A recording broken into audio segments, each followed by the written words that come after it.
अब दुनिया को भी एहसास हो रहा है कि टेररिज्म दुनिया के लिए कितनी बड़ी चुनौती है।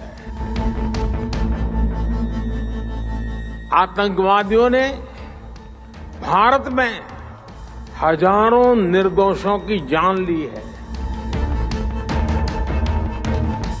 आतंकवादियों ने हमारी संसद को भी निशाना बनाया था।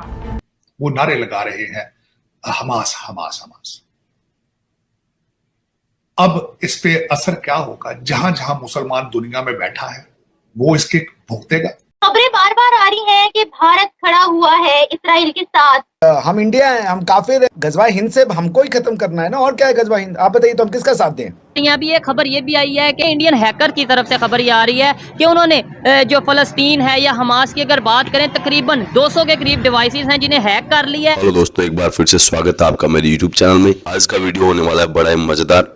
वीडियो को लाइक कर दें, शेयर कर दें और चैनल को सब्सक्राइब करना ना भूलें और वीडियो लास्ट तक जरूर देखें, बहुत मजा आने वाला है। मैं मिलता हूँ वीडियो के लास्ट में। आतंकवादियों ने भारत में हजारों निर्दोषों की जान ली है। संसद के नए भवन के पास ही आपको भारत की पुरानी संसद भी दिखाई देगी। करीब 20 साल पहले आतंकवादियों ने हमारी संसद को भी निशाना बनाया था।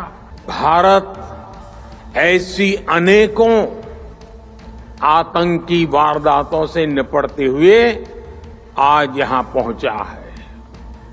अब दुनिया को भी एहसास हो रहा है कि टेररिज्म दुनिया के लिए कितनी बड़ी चुनौती है।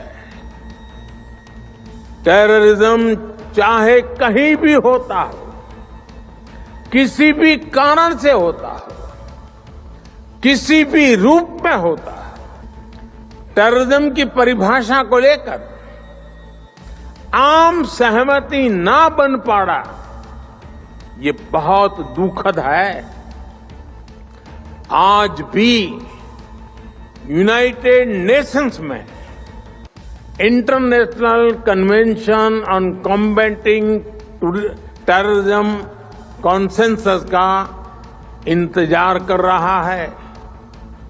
दुनिया के इसी रवैये का फायदा मानवता के दुश्मन उठा रहे हैं। वो चाहता ही नहीं इजराइल को यार कि इजराइल राय, मैं आपको बता रहा हूं, आप पाकिस्तान चले जाओ। दूर क्यों जाना, इतना बगल में पाकिस्तान है, पाकिस्तानियों से पूछ लो। वो नहीं चाहते टू स्टेट सोल्यूशन, वो नहीं चाहते। वो वहां पे जहां पे इजराइल है वहां पे चाहते हैं कि वहां पे पूरा पैलेस्टीनियंस का कब्जा हो और यहूदियों को मार के फेंक दो समंदर के अंदर। 6000 बम गिराए हैं कितने दिनों में? 4 या 5 3-4 दिनों में। इसके क्योंकि इस तरह समझ नहीं आती ना 6000 बम का मतलब क्या है। मैं थोड़ा सा कंपेयर कराना चाह रहा हूँ। 2014 से लेकर 2019 तक जो अमेरिका की एयर कैंपेन, सिर्फ अमेरिका की जो कोलिशन, यूएस कोलिशन की एयर कैंपेन चली थी दाइश के खिलाफ शाम और इराक में, उसमें हर माह 2 से 5000 बम गिराए गए। ठीक है, हाँ। यहाँ 3 दिनों में 6000 बम गिराए गए और वो एक वाइड स्प्रेड एरिया था। हालात को इसी तरह जो है बिल्कुल स्क्रू टाइट रखा जाए और इस दौरान जो असल प्राइज है और वो है मगरबी किनारा, उसकी एनेक्सेशन का इसी हड़ाहुड़ी में अगर ऐलान हो जाए तो बहुत ज्यादा शोर नहीं होगा। ये अच्छा। तीसरा ऑप्शन ये है कि इतने हालात तंग कर दिए जाएं तो ये जो प्रोफेसर साहब है इनका एनालिसिस ये है कि मिस्र राजी है, वहां वो रिफ्यूजी कैंप बना देंगे। वो चाहता ही नहीं इजराइल को यार कि इजराइल राय, मैं आपको बता रहा हूं, आप पाकिस्तान चले जाओ। दूर क्यों जाना, इतना बगल में पाकिस्तान है, पाकिस्तानियों से पूछ लो। वो नहीं चाहते टू स्टेट सोल्यूशन, वो नहीं चाहते। वो वहां पे जहां पे इजराइल है वहां पे चाहते हैं कि वहां पे पूरा पैलेस्टीनियंस का कब्जा हो और यहूदियों को मार के फेंक दो समंदर के अंदर। हमास यही कहता है। इजराइल ने तो बोला था, इजराइल ने ऑफर करा था कि टू स्टेट सोल्यूशन करते हैं, जमीन का लेन देन करके खत्म करते हैं, तुम अपने खुशी रहो, हम इधर खुश रहते हैं, अपना कहानी खत्म। हमास ने माना, नहीं माना। हमास ने सबोटाज कर दिया, ईरान ने सबोटाज कर दिया। भाई लोग कहते हैं इजराइल ने फिलिस्तीन का एरिया घेर लिया, वो तो घेरेगा ही। अरे बेवकूफ के बच्चों, तुमने अटैक क्यों करा उसके ऊपर? तुमने हमला क्यों करा इजराइल के ऊपर? इजराइल बना था वो तो यूएन चार्टर के तहत बना था, यूनाइटेड नेशंस में सब देशों ने वोटिंग करी, पूरी दुनिया ने डिसाइड करा कि ये जो एरिया है एक जमाने में इजराइल था, यहां पे इजराइल दोबारा गठित होगा, यहां पे बनेगा इजराइल, इजराइल बन गया। वो नारे लगा रहे हैं हमास हमास हमास। अब इस पे असर क्या होगा? जहां जहां मुसलमान दुनिया में बैठा है वो इसके भुगतेगा। जरा अपने इस्लामिक उम्मा पे जरा नजर डालें, इराक के हालात देख लें, लीबिया के हालात देख लें, अफगानिस्तान के हालात देख लें, पाकिस्तान के हालात देख लें। सर वो ताहिर अशरफी साहब ने कहा मसनूआत का बाइकआउट कर दो, बस ये प्रोडक्ट्स का बाइकआउट। तो उनकी मसनूआत के बगैर तो आप जिंदा नहीं रह सकते हो, क्योंकि वो तो उनकी टेक्नोलॉजी उनकी प्रोडक्ट है भाई। जहाजों पे चढ़ना बंद करो, खोतों पे चढ़ो फिर। लेकिन अब मैं बताता हूं ये जो आपके लौंडे लपाड़े क्या है, ये वही है जब तालिबान काबुल में आए थे तो इन्होंने तालिबान के लिए जश्न मनाए थे, इस्लामाबाद में झंडे लगाए थे तालिबान के, और जो बाद में उन्होंने थप्पड़ों से मारा है तालिबान ने, उन्होंने कहा, अब वो मजाक उड़ाते हैं, कहते जी उन्होंने ट्रैवल एडवाइजरी दी है आपके मुल्क के लिए कि हमारे सिटीजन माना जाए।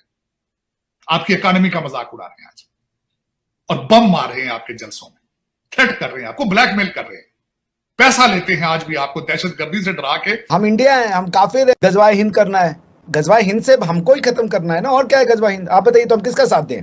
उस फोर्स का जो हमारी एनहाइलेशन चाहती है, आप बताइए कौन हमारा साथ देता है? पाकिस्तान इतने दिन से आतंकवाद कर रहा है, कितने मुल्कों ने हमारा साथ दिया? हम तो अकेले फाइट किए। मैं तो फिर भी फेयर बात करता हूं, मैं तो कह रहा हूं इंडिया हमेशा पैलेस्टाइन का साथ दिया, हमेशा इजराइल के अगेंस्ट में वोटिंग की हमने, चाहे यूएनएचआरसी हो, चाहे वो जनरल असेंबली हो, पर आज हम इस बर्बरियत का साथ दें?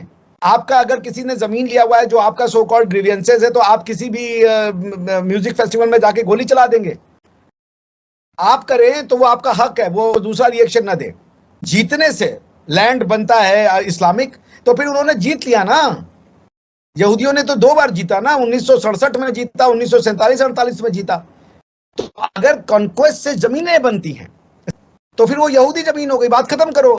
ये जो टर्की है, ये सेंट्रल एशियन लोग यूरोप के जमीन पे लाके बैठे हुए हैं। यूरोपियंस ने कहा कभी कि तुमने हमारी छाती पे तुम बैठे हुए हो हमारे लैंड से। तो आप लोगों ने वीडियो यहाँ तक देखा, तो आई होप आपको वीडियो बहुत पसंद आया होगा।